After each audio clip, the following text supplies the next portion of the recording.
नाज़रीन, इस्लामाबाद जे मालपुड़ी में दादो वासे मिठल मला ईद जे हवाले सां सिंधी टोपियूं विकिरो करण लाइ पहुची वियो आहे। इन हवाले सां ॾिसूं था मुदस्सिर राजपूत जी हीअ रिपोर्ट। सिंध जी सकाफ़त दुनिया जे कंहिं बि कुंड कुर्छ में हुजे, पंहिंजी सुञाणप पाण आहे। दादू रहवासी मिठल मला सिंधी टोपी अजरक विकिरो करण जे लाइ इस्लामाबाद जो रुख कयो आहे। मिठल मला जो चवणु आहे त सिंधी टोपी अजरक खे सिंध वासियुनि सां गॾोगॾु ॿियनि इलाइक़नि जा माण्हू बि पसंदि कनि था। पहिरें कारोबार सुठो हलंदो, शुक्र आहे, पर माना हिनमहिल हर कंहिंखे इहा कोरोना जी आहे ख़ौफ़ लॻो पियो।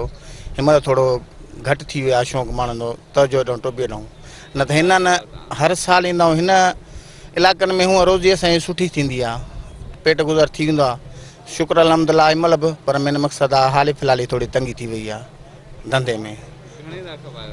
मुख़्तलिफ़ आहे, 100 खां वठी 500 ताईं आहे। सिंधी टोपी सुठे वारियूं बि आहिनि, असांजी हर आइटम असां वटि हूंदो आहे।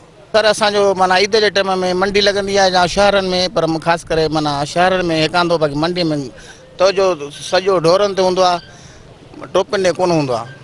इस्लामाबाद में सिंध जी सकाफ़ती सुखड़ी के ॾिसी सिंध वासी ख़ुशी जो इज़हार कनि था। टोपी वारो तो बीठो हिते मलाव आहे दादू जो आहे, त मां टोपी जी सिंध जी सकाफ़त जे लाइ पंहिंजी सिंधियूं टोपियूं ॾिठमि, त मां हिन टोपियूं वरिती आहे, अजरक वरितो आहे।